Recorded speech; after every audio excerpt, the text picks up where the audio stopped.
La semana pasada, hermanos,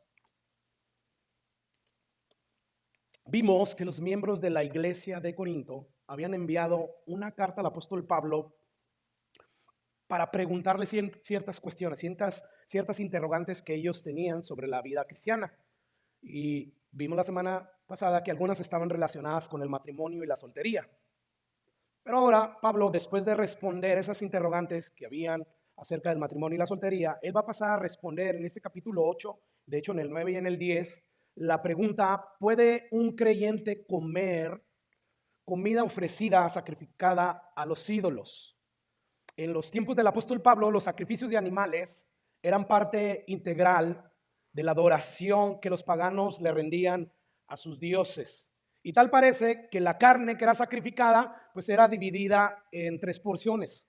Una porción era para el sacrificio de sus deidades, otra porción era para los sacerdotes y todos los que ayudaban dentro de los templos, y una tercera porción era consumida, hermanos, por los adoradores en un tipo restaurante fuera del templo, y era vendida también en una carnicería, por así decirlo. De hecho, se, se han hecho descubrimientos arqueológicos donde se han visto que algunos templos tenían esos salones, un tipo salón donde se hacían ciertos banquetes.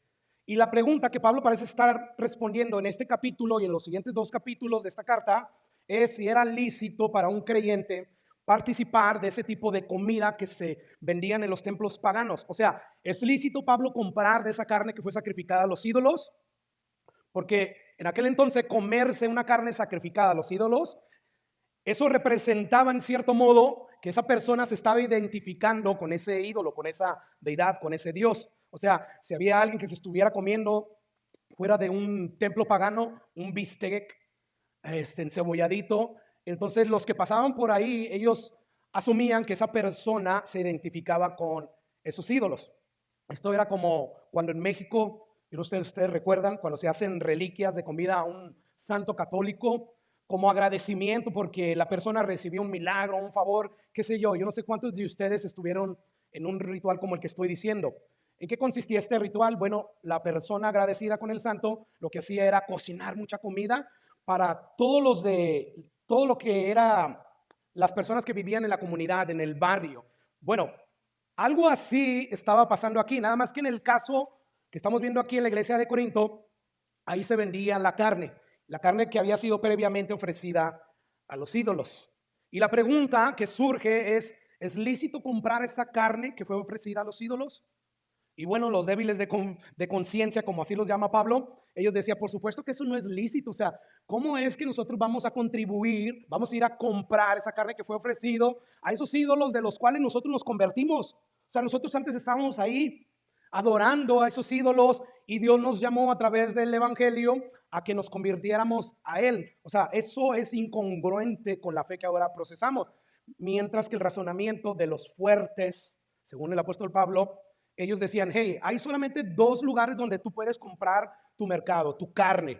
Es los templos paganos donde tú encuentras ofertas bien especiales y el mercado donde vas a encontrar la carne más cara. Así es que, como nosotros sabemos que un ídolo no existe, no es nada, adivinen dónde nosotros vamos a comprar la carne. Pues desde luego en los templos paganos. Y entonces, pues los débiles al ver esta decisión de los fuertes, pues ellos se sentían ofendidos. El que vieran a estos hermanos fuertes hacer esto debilitaba su conciencia. O sea, imagínense a un recién convertido, se le predicó el evangelio, él creyó, él empezó a decir, sí, solamente existe un Dios vivo y verdadero, y ese Dios se reveló en la persona en la persona de nuestro Señor Jesucristo. Por lo tanto, yo decido salir del todo el paganismo, dejar todos mis ídolos atrás. Sin embargo, este se convierte, llega a la iglesia, empieza a conocer a los hermanos y de repente pasan algunas semanas y el recién convertido se encontraba con hermanos haciendo fila para comprar carne sacrificada a los ídolos. ¿Qué es lo que usted piensa que pasaría primeramente por la mente de este recién convertido? ¿Qué?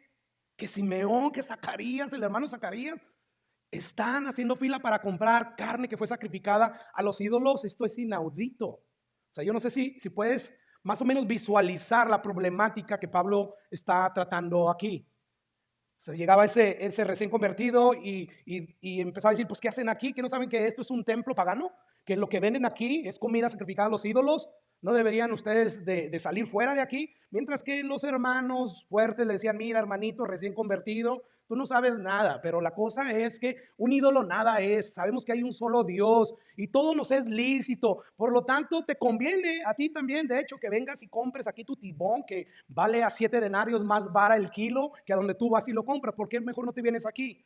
A lo que el creyente débil decía, eso está muy mal. Yo no puedo comer carne ofrecida a los ídolos. Y bueno, esta es la problemática que hay detrás de estos capítulos 7, 8 y 9.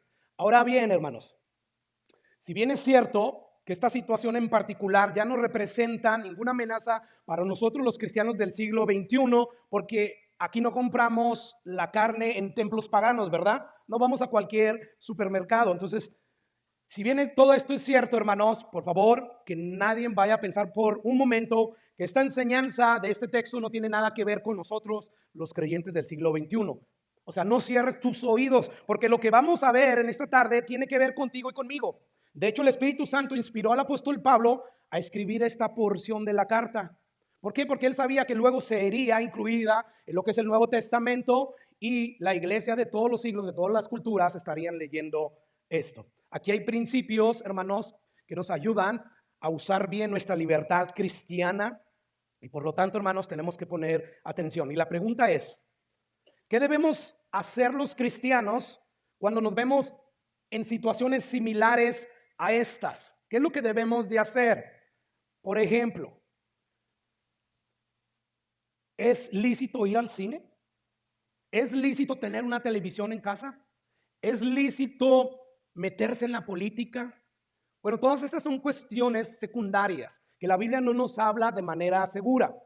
Pero cuando aplicamos los principios que Pablo nos da aquí, de que ciertamente tenemos libertad en Cristo, de que todo nos es lícito, pero no todo nos conviene. O sea, si algo de lo que vamos a hacer, en lo cual Dios aprueba y tenemos libertad en eso, va a perjudicar a un hermano, mejor no lo hagamos. ¿Por qué? Porque tú y yo, al hacerlo, ignorando, no teniendo en cuenta que hay hermanos débiles, no necesitan que estar o que ser recién convertidos, hay débiles porque a veces no se están alimentando, no están fuertes espiritualmente y cualquier acción tuya o mía puede hacer que ellos tropiecen, puede hacer que eso debilite su fe en Cristo. Y Dios nos llama, hermanos, a que el amor debe de gobernar nuestros derechos y nuestra libertad en Cristo Jesús. Eso es lo primero que el apóstol Pablo nos va a enseñar. De hecho, sobre esta verdad gira todo el pensamiento y los argumentos que Pablo da en el capítulo 8, 9 y 10. El día de hoy solamente vamos a abarcar lo que es este capítulo. Así es que, ¿qué debemos hacer los cristianos cuando nos vemos en situaciones similares a esta? Bueno, Pablo nos va a decir, bueno, el amor debe de gobernar nuestra libertad en Cristo y nuestros derechos que tenemos en Él. Escuchen lo que Pablo dice en el versículo 4 al 6. Dice Pablo, acerca de las viandas,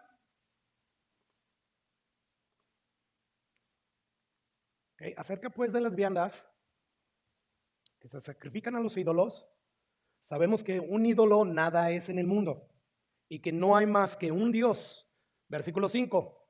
Pues aunque hay algunos que se llaman dioses, sea en el cielo o en la tierra, como hay muchos dioses, muchos señores, para nosotros, dice Pablo, sin embargo, solo hay un Dios, el Padre del cual proceden todas las cosas, y nosotros somos para Él, y un Señor Jesucristo, por medio del cual son todas las cosas, y nosotros por medio de Él. Ok, lo primero que quiero señalar, hermanos, es que hasta aquí la argumentación de los hermanos fuertes es una argumentación lógica. O sea, todo está bien hasta ahí. Nosotros podemos decir amén a lo que ellos están afirmando. O sea, su razonamiento ante esta cuestión es, todos sabemos que existe solamente un Dios y que un ídolo nada es. O sea, no existe, existe solamente en las mentes de esas personas que creen en esos ídolos. Pero la realidad es que esos ídolos no existen, nada son. ¿Por qué? Porque solamente existe un solo Dios verdadero. Así es que podemos decir, amén, hermanos fuertes. Es verdad. De hecho, Pablo, en la primera carta a Timoteo, capítulo 2, versículo 5, él dice lo mismo. Porque hay un solo Dios y un solo mediador entre Dios y los hombres, Jesucristo hombre. Y permítame abrir un paréntesis aquí para decirles que cuando yo conozco personas que dicen ser cristianas y a la hora de estar hablando de las cosas de Dios, solamente hablan de Dios y nunca hablan acerca de la persona y obra de Jesús, o sea, a mí me entra una banderita. O sea, porque la humanidad no tiene problemas con que creas en un Dios genérico, en un Dios, o sea, que cabe para cualquier tipo de mente. Sin embargo, la humanidad sí tiene problema con Jesucristo. Entonces a veces se habla, sí, yo le oro a Dios, sí, yo le pido a Dios, sí, yo leo la palabra de Dios y todo esto. Pero, ¿qué de la persona y obra de Jesús? Porque solamente hay un mediador entre Dios y los hombres.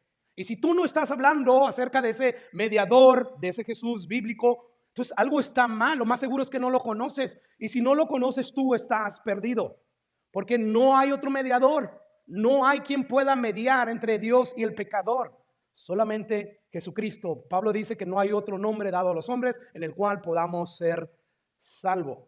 Así que si de repente yo escucho gente que no conozco y no la conozco y dice que es cristiana y nunca habla, o si habla, habla de una manera bien ambigua y bien superficial acerca de la persona y obra de Jesús, entonces es como que yo digo, lo más seguro que este es un Nicodemo, este es un religioso, este es una persona más.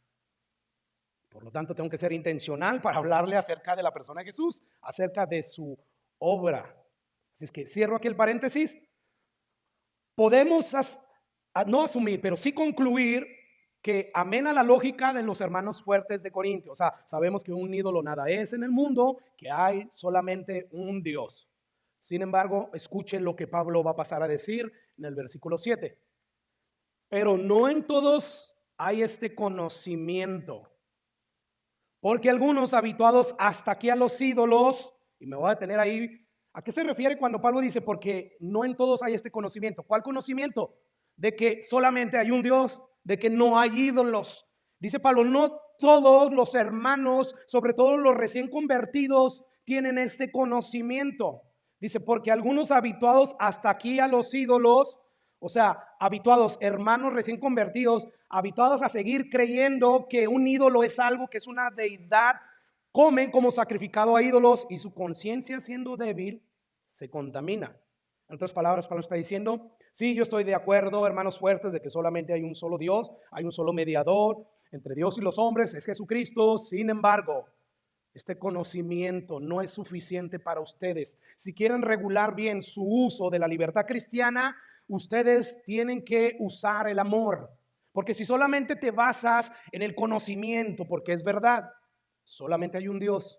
Los ídolos no existen, no son deidades reales. Esto es cierto. Sin embargo, eso no es suficiente para regular el buen uso de tu libertad cristiana. Podemos deducir que aunque estas personas débiles de conciencia se habían convertido, hermanos, verdaderamente al Señor, su anterior estilo de vida estaba tan ligado a sus emociones, a su aparato emocional, que les era difícil a ellos dejar todas esas cosas. Y a veces, o sea, como que vacilaban. ¿Será cierto lo que dice el hermano Simeón, Zacarías? De que ciertamente podemos comer carne, y ellos no estaban completamente seguros de ello. Y entonces lo que hacían estos hermanos era causar que estos hermanos, sin tener un conocimiento pleno, ellos vacilaran y después se sintieran mal, le remordieran la conciencia. Oh, no, he comido, y esta comida yo sé que yo antes estaba ahí cuando se ofrecía a los ídolos. He pecado contra Dios. Y es por eso que Pablo ahí está diciendo, pero no en todos hay este conocimiento, porque hay algunos habituados hasta que a los ídolos, comen sacrificados a los ídolos y su conciencia, siendo débil, se contamina, o sea, se siente mal. Se siente mal. O sea, le recrimina su conciencia por haber hecho algo en lo cual no están completamente seguros. Y déjenme poner un ejemplo acerca de esto. Yo lo he puesto anteriormente. Nosotros salimos de una iglesia donde se nos predicó el evangelio, gloria a Dios por el pastor que puso en esa iglesia, porque nos predicó a muchos el evangelio y fuimos salvos. Pero había muchas cosas que se practicaban que no eran bíblicas. Y entre esas cosas era el legalismo. Hacían muchas cosas que eran muy legalistas. Y yo me acuerdo, hermanos, que no de manera directa, pero sí se nos enseñaba que ir al cine era pecado. O sea, tú podías ver una película en tu televisión, en tu cuarto, en tu casa, pero no la podías ver en una pantalla gigante como las que hay en el cine. O sea, qué incongruencia, ¿no?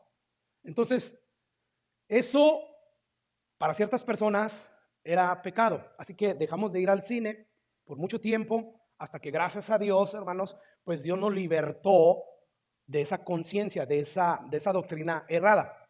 Ahora, cuando yo regreso por primera vez al cine después de mucho tiempo, pues yo me sentía raro.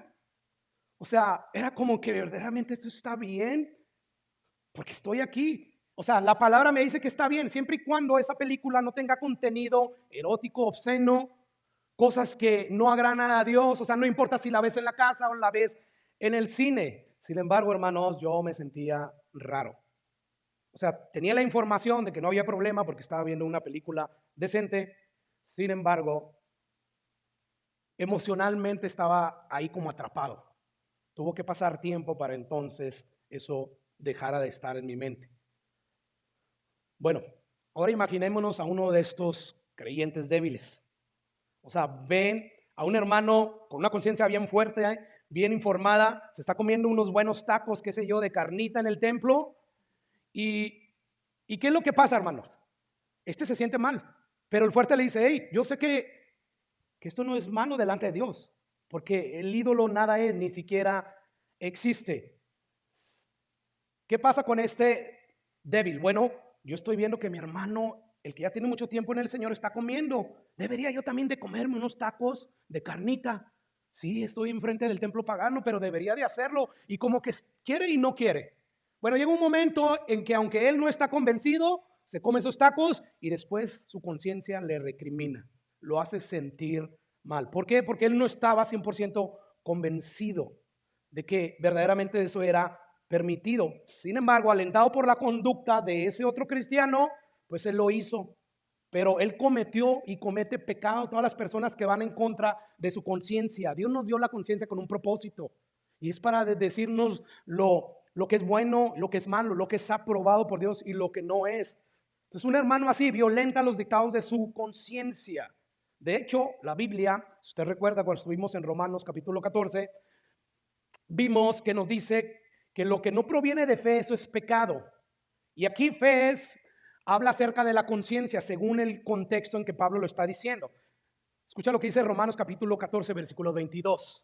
Dice Pablo, ¿tienes tu fe? Tenla para contigo delante de Dios. Bienaventurado el que no se condena a sí mismo en lo que aprueba. ¿De qué habla esto? De la conciencia. O sea, tú tienes conciencia, tu conciencia te está diciendo que está bien delante de Dios, está bien, tenla para contigo. Bienaventurado el que no se condena a sí mismo en lo que aprueba. Versículo 23. Pero el que duda sobre lo que come, está hablando de hecho de lo mismo, de comida sacrificada, es condenado porque no lo hace con fe, con la seguridad de que eso es así. Y todo lo que no proviene de fe, ¿qué es? Pecado. ¿Qué nos enseña aquí el apóstol Pablo? Bueno, si hay algo que tú sospechas que hacerlo es pecado, es decir, tú no tienes fe de que eso está correcto y como quiera lo haces, tú habrás violentado la conciencia que Dios te dio. Y hacer eso, según Pablo, eso es pecado. Es pecado ir en contra de nuestra conciencia. Así que la conducta de estos miembros fuertes de esta iglesia estaba causando que estos hermanos débiles violaran su conciencia. De alguna manera la actitud de ellos estaba provocando que el creyente débil actuara más allá de lo que le dictaba la conciencia. Por eso Pablo le dice, es verdad que un ídolo nada es, sin embargo, no en todos hay este conocimiento, porque algunos habituados hasta aquí a creer que los ídolos son algo, comen sacrificados los ídolos al verlos a ustedes comer.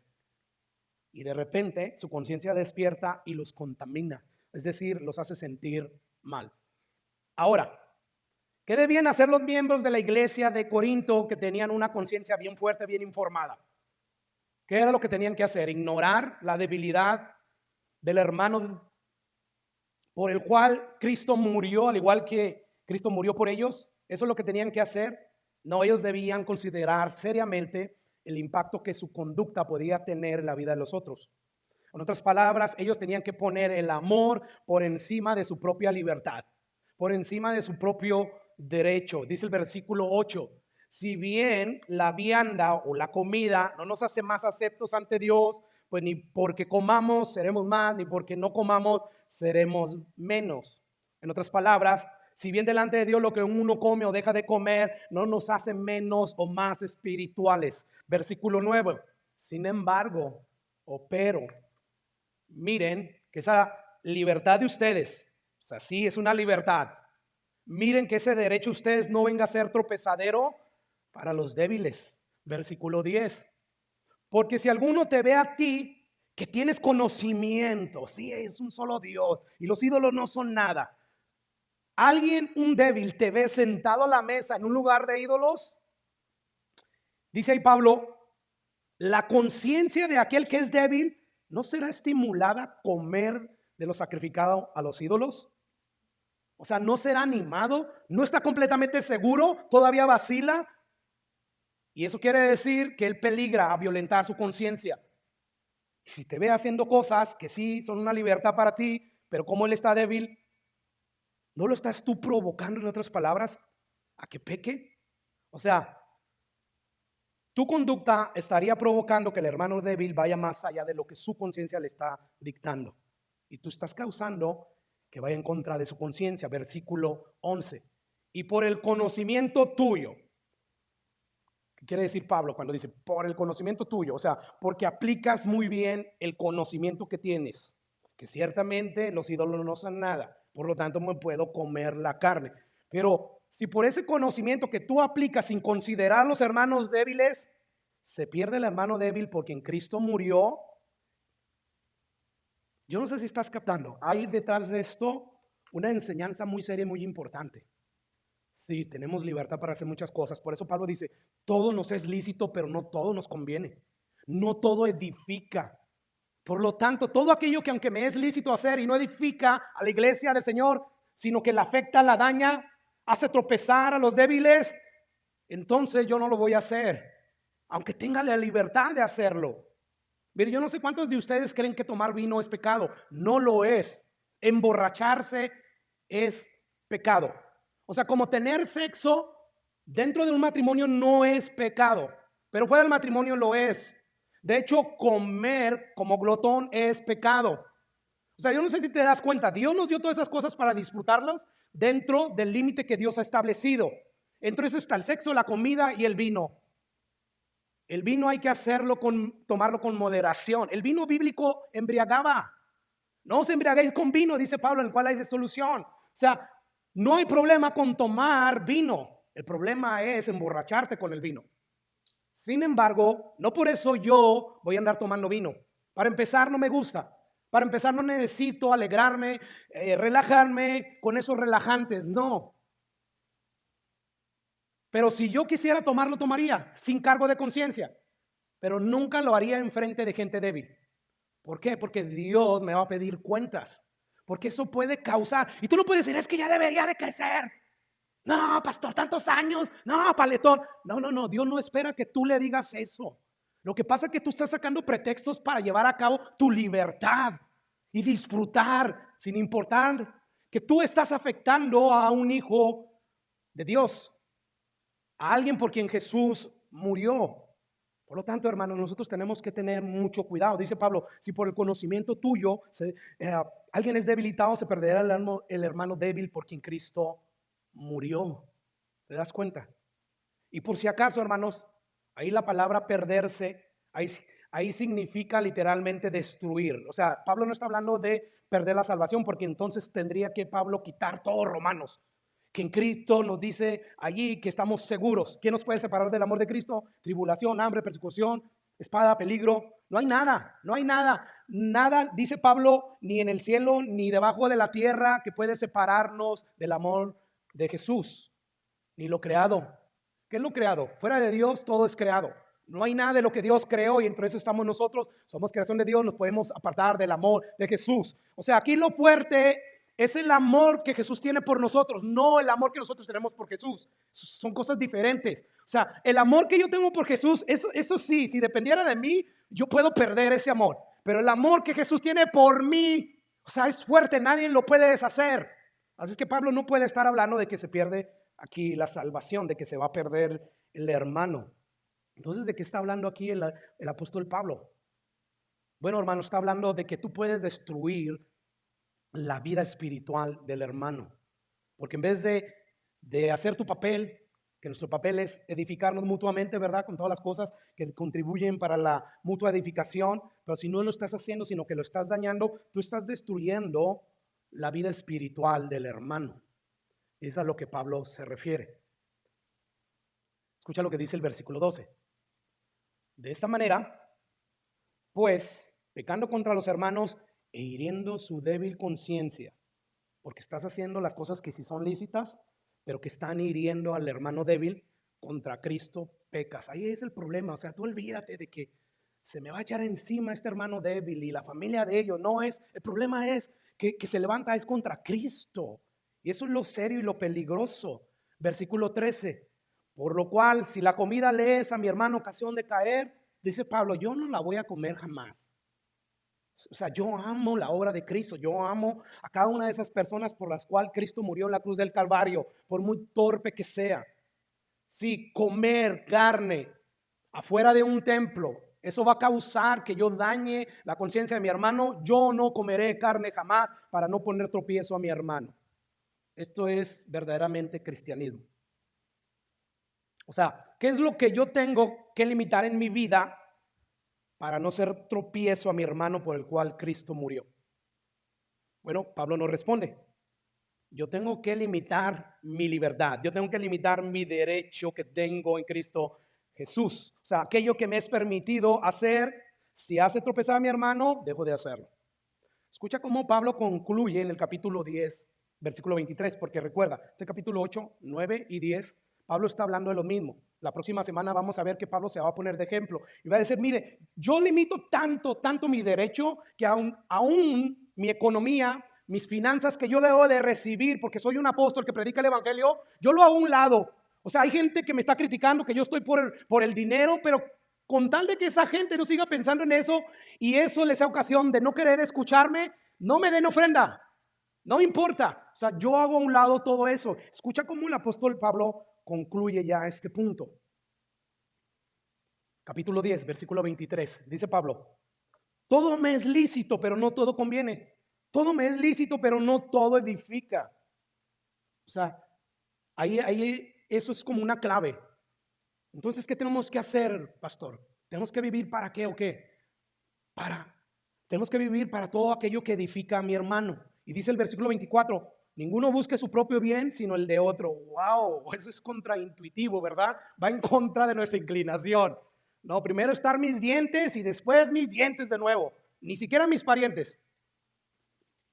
Pero Pablo está diciendo, ustedes, con el fruto del Espíritu Santo, que es amor, gozo, paz, paciencia, benignidad, que no buscan lo suyo, ustedes busquen no su propio bien, sino el bien de los demás. Versículo 25, que no está ahí. De todo lo que se vende en la carnicería, ¿te das cuenta cómo está hablando del mismo tema? No ha cambiado. Estamos en el capítulo 8, el 9 y 10. Sigue hablando de lo mismo Pablo. Dice, de todo lo que se vende en la carnicería, comed sin preguntar nada por motivos de conciencia, porque el Señor es la tierra y su plenitud.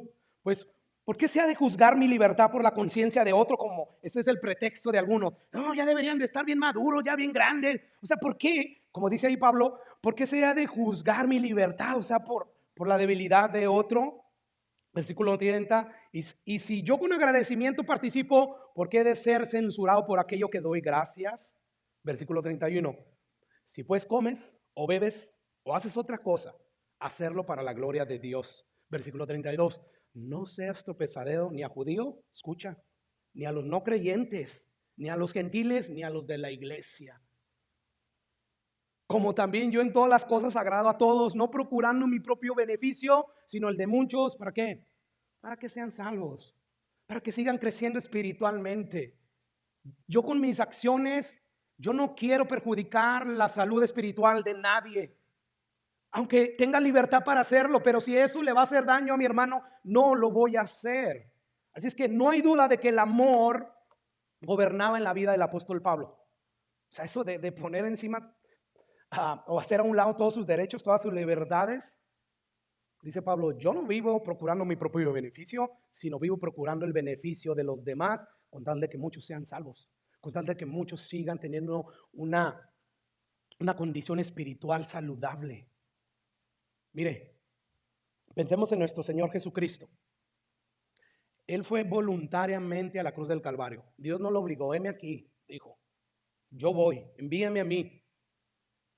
Y siendo inocente, o sea, él no hizo nada para que Dios lo castigara en la cruz del Calvario. Él era inocente, él era perfecto y justo. Sin embargo, fue a donde, a la cruz del Calvario. ¿Y por qué lo hizo, hermanos? ¿Porque lo merecíamos nosotros? Porque la primera excusa que viene a nuestra carne. ¿Yo por qué lo voy a hacer? Pues hermano, no se lo merece. Ay, tú y yo sí lo merecíamos. ¿Sabes por qué lo hizo? Por amor a ti. Por un amor que no merecíamos. Sin embargo, fue a la cruz del Calvario. Hizo a un lado sus derechos, su libertad. Dejó que fuera inmolado. Dejó que la ira de Dios cayera sobre él a pesar de que él era inocente. Y de verdad, tú vas a actuar de tal manera que no te importa si tu acción libre en Cristo Jesús vaya a afectar la vida espiritual de un hermano débil. Sin embargo, un hermano débil por el cual Cristo Jesús murió por él. Así que como vemos, el amor debe gobernar nuestra libertad, debe gobernar nuestros derechos. ¿Por qué? Porque el amor edifica. El amor de Dios siempre va a edificar. Es por eso que Pablo dice en el versículo 1, que yo intencionalmente me lo brinqué. ¿Qué es lo que dice ahí Pablo? Que el amor o que el conocimiento primeramente envanece, pero el amor edifica. Dice él, en cuanto a lo sacrificado a los ídolos, sabemos que todos tenemos conocimiento de que un ídolo nada es. El conocimiento, sin embargo, fuera del amor, solamente envanece. Solamente te hace orgulloso, presuncioso. Yo sí sé, tú no sabes, este tonto debería de saber más. Pero dice Pablo, pero el amor edifica. Yo creo que no hay nada más malo que una persona que tiene conocimiento bíblico pero no tiene amor. O sea, ¿qué le sirve tener tanto conocimiento bíblico? Se sabe la Biblia al derecho y al revés, pero no hay amor. Qué terrible situación. Esa es una gran tragedia. Tienes todo el conocimiento de Dios, pero no tienes amor. Sí, yo sí tengo amor por mi esposa, sí, por los que te hacen bien. Pero ¿qué de los que no te hacen bien? ¿Los amas como a la hora de anteponer tus derechos, de hacerlos a un lado, mejor dicho, para poner el amor y decidir no hacer nada que vaya a afectar la conciencia débil de tu hermano? Dice Pablo, el amor edifica. El conocimiento no quiere decir que sea malo, hermanos. Tengan cuidado. De hecho, tú no puedes amar de la manera que Dios ama sin el conocimiento. El problema aquí es cuando nada más te quedas con el conocimiento y no dejas que el conocimiento de Dios te transforme. Que ese conocimiento se vuelva en amor, se vuelva en lo que es Dios. Dios es amor. Yo no sé si usted está de acuerdo conmigo, pero el amor que recibimos de parte de Dios es lo que nos ayuda a nosotros a seguir creciendo y nos ayuda a ayudar a otros para que sigan creciendo todos a la imagen de Cristo. O sea, todos nos estamos edificando de alguna u otra manera mutuamente y todos estamos contribuyendo para que Dios siga formando el carácter de Cristo en nuestras vidas. Pregunta, ¿qué es lo que produce el conocimiento sin amor? Ya nos lo dijo Pablo. Envanece, soberbia, ¿verdad? Arrogancia. Otra pregunta, ¿a quién nos parecemos más cuando actuamos con arrogancia, con soberbia? ¿A Cristo o al diablo? Al diablo, ¿verdad?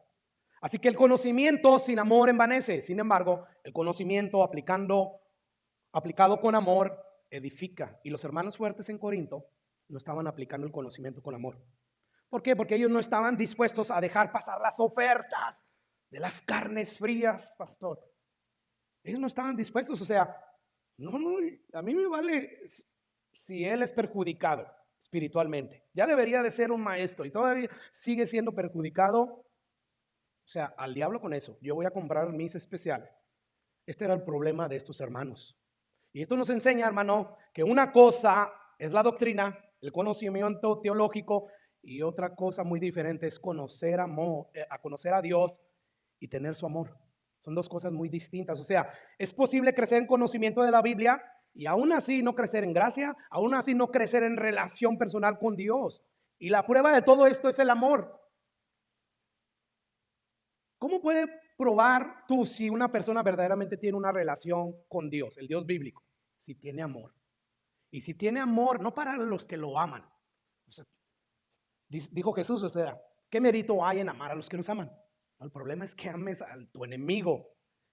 Entonces, estamos hablando de un amor que va más allá de tu mismo amor humano. Es un amor que perdona. Es un amor que, como dice Jesús, no importa cuántas veces peque tu hermano contra ti, en el mismo día tú perdonas.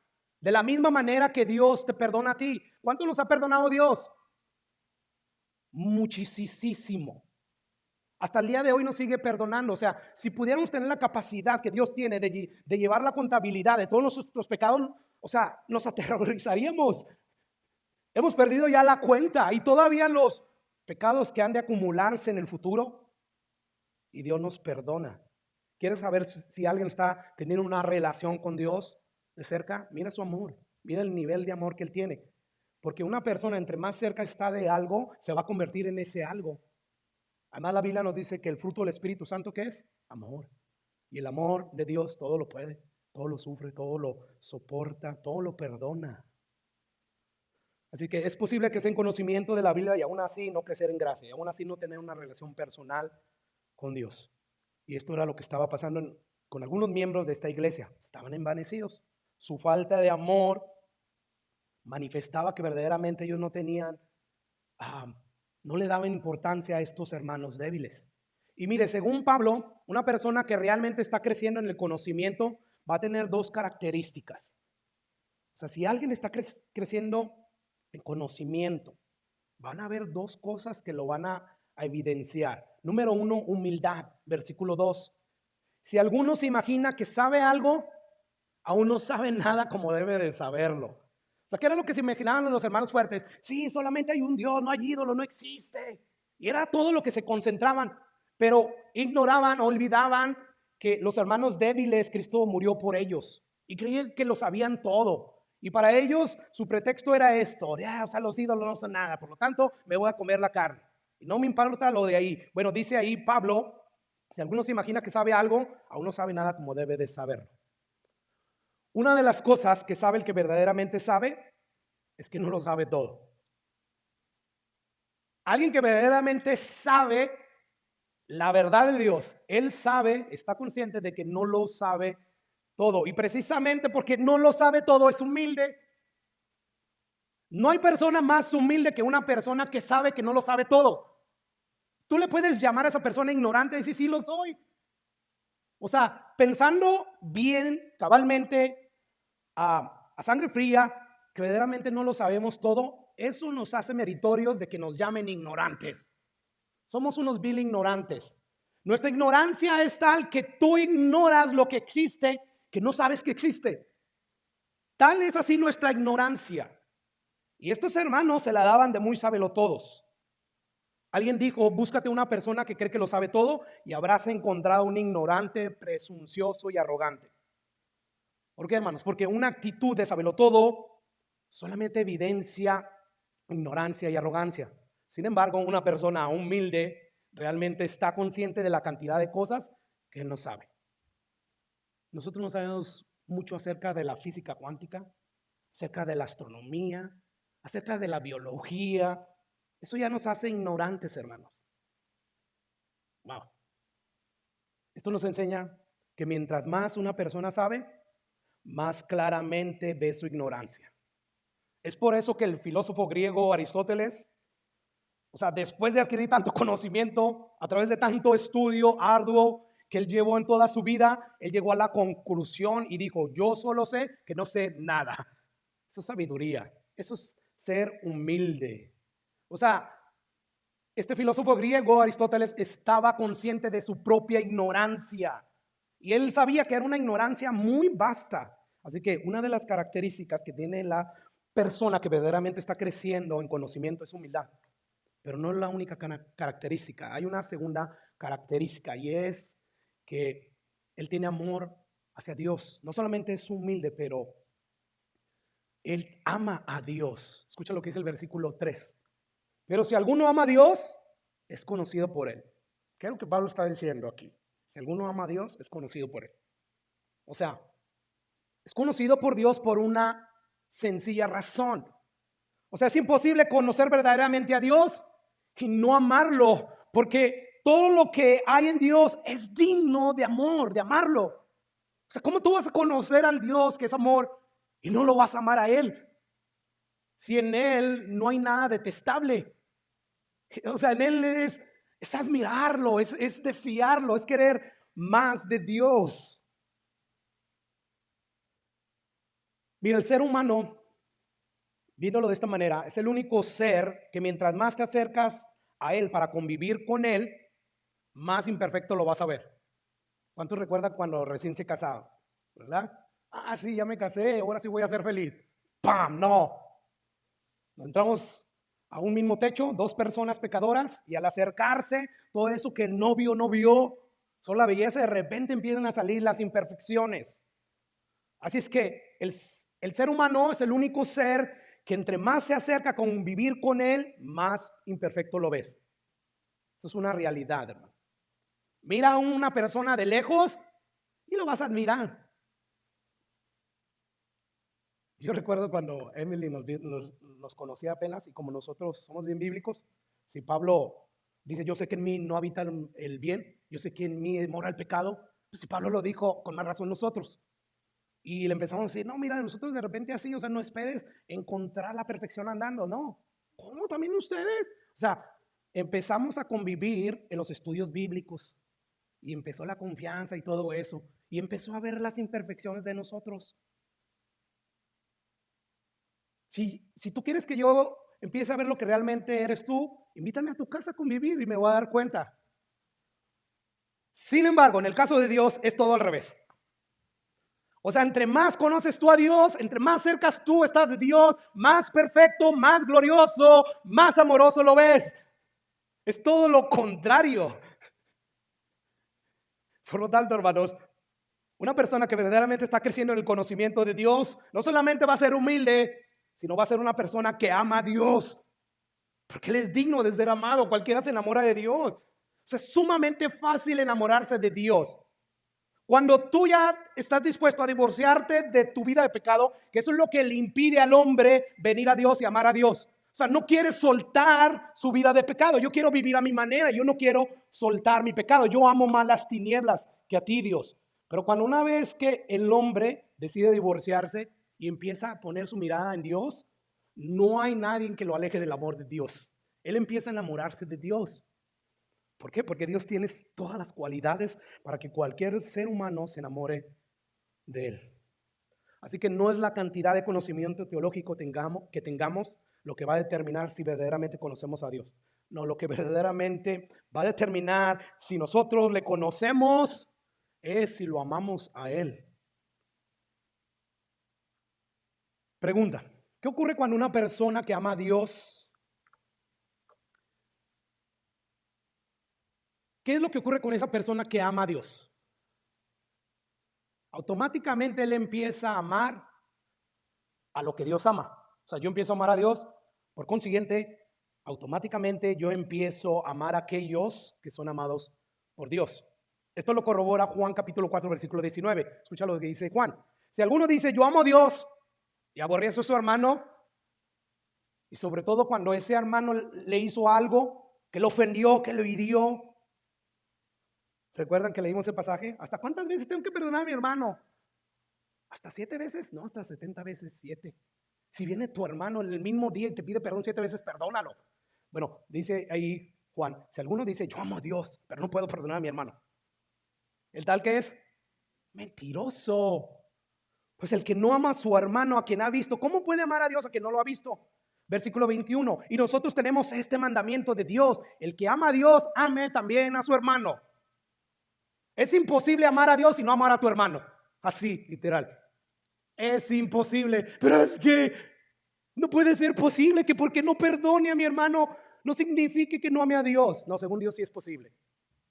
Ahí es bien claro. El que ama a Dios, ame también a sus hermanos. Si tú dices yo amo a Dios pero aborreces a tu hermano, eres un mentiroso según Dios. No importa lo que tú pienses y los demás te digan, tú eres un mentiroso. La pregunta es, ¿cuál es entonces el proceso de pensamiento del apóstol Pablo en este capítulo 8? Bueno, es muy simple. El que está creciendo en el verdadero conocimiento debe estar creciendo en el amor de Dios. O sea, el conocimiento no es malo, es bueno. Lo que es malo es que tú apliques el conocimiento bíblico sin amor. Sin embargo, aquí lo que Pablo nos está diciendo es, ¿quieren saber quién verdaderamente está creciendo en el conocimiento verdadero? Bueno, es una persona que está creciendo en el amor a Dios. O sea, cada vez lees la Biblia y cada vez más quieres más de Dios. No quieres faltar a la iglesia, quieres estar en los estudios bíblicos. Lo que a mí me pasó cuando recién me convertí. O sea, al principio yo le huía a los aleluyas, me invitaban a la iglesia, así yo voy a ir, pero sacaba cualquier excusa, no iba. Sin embargo, cuando yo empiezo a conocer a Dios, empecé a amar a Dios. ¿Y cuándo son los servicios? Sí, los viernes, el domingo, los martes hay oración. Pues ahí vamos a estar. ¿Por qué? Porque llega un momento en que conocer más de Dios hace que empieces a amar a Dios. Así es que Pablo dice, ¿quieres conocer realmente si tu conocimiento es verdadero? Bueno, debes estar creciendo en el amor a Dios. Y ahora Pablo va a decir, y el que está creciendo en amor a Dios debe de estar creciendo en el amor a los hermanos. Y el que está creciendo en el amor a los hermanos debe de estar dispuesto a limitar su libertad por el beneficio espiritual de ellos. Sencillo, ¿verdad? No hay que buscarle, ¿qué dicen? 3 patas al gato, tiene 4. Es bien sencillo. Si tú dices tener conocimiento bíblico, qué bien. Eso te debe llevar a amar a Dios. Y si estás amando a Dios, debe de llevarte a amar a los hermanos. Y si estás amando a los hermanos, entonces tú vas a hacer lo que Pablo hacía. Hacía a un lado sus derechos por tal de no dañar a la iglesia, a los cristianos, sean los que sean. ¿Te das cuenta? Este es el argumento de Pablo.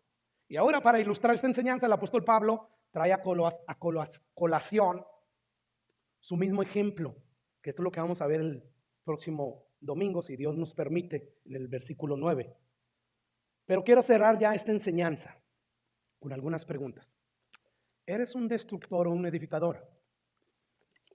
¿A qué me refiero? Bueno, vayamos a Romanos capítulo 14, porque aquí Pablo, como ya vimos, él está hablando también de la libertad cristiana. Y dice el versículo 19, creo que ya fue todo, no te lo proyecté ahí, pero dice el versículo 19, así que hermanos, sigamos lo que contribuye a la paz y a la mutua edificación. Y luego dice Pablo, no destruyan la obra de Dios por causa de la comida. Está hablando del mismo tema, pero aquí lo está empleando más. No destruyas la obra de Dios, la obra espiritual que ha empezado en el hermano débil, porque todos empezamos débiles, y aun cuando alcanzamos madurez, podemos debilitarnos por nuestra negligencia. Y Pablo dice, ustedes sigan con todo aquello que contribuye a la mutua edificación y no destruyan la obra de Dios por causa de la comida. Todas las cosas a la verdad son limpias, pero es malo que el hombre haga tropezar a los otros con lo que come. Dice el 21, bueno es no comer carne ni beber vino, ni nada en que tu hermano tropiece, ni nada. No, pastor, nosotros ya no tenemos este problema, aquí no hay templos paganos donde se venda la carne ni nada de eso. Pero ¿qué tal el cine? ¿Qué tal la música secular? ¿Qué tal el vino? ¿Qué tal la política? ¿Qué tal todas esas cosas? Dice Pablo, dice, bueno es no comer ni beber vino ni nada de lo que mencioné, ni de lo que hay por mencionar en que tu hermano tropiece. Y luego dice, o se ofenda o se debilite. Tú y yo, si no tenemos cuidado, podemos hacer que los hermanos débiles tropiecen, se ofendan y se debiliten. Y la pregunta es, ¿eres tú un destructor? ¿Eres tú un edificador? ¿Qué es lo que eres? ¿Estamos dispuestos a hacer todo lo que sea necesario para promover el bienestar de la iglesia que Jesucristo compró con su sangre? Mira, si tú no consideras a tus hermanos débiles en el momento en que tú estás decidiendo hacer algo que no es ilícito hacerlo gracias a la libertad que tú tienes en Cristo, pero que sí puede causar que tu hermano en Cristo tropiece, se ofenda o se debilite. Si tú no estás considerando a los hermanos, tú no estás siendo un edificador. En ese momento tú no lo estás haciendo, tú estás siendo un destructor. Y aunque tú no lo quieras buscar, tú estás destruyendo la obra de Dios. Así que la pregunta es si tú eres un edificador o un destructor. O sea, procuras el bienestar de tus hermanos débiles a la hora de decidir a hacer cosas lícitas o simplemente te vale si se ofende, si tropieza, si se debilita y ejerces tu libertad. ¿Procuras intencionalmente la edificación de tus hermanos débiles por los que Cristo murió? ¿Procuras intencionalmente hacer un uso juicioso de la libertad para no ser de tropiezo a otros que tal vez pueda ser legítimo hacer, pero no debes hacerlo, más bien debes limitar tu libertad?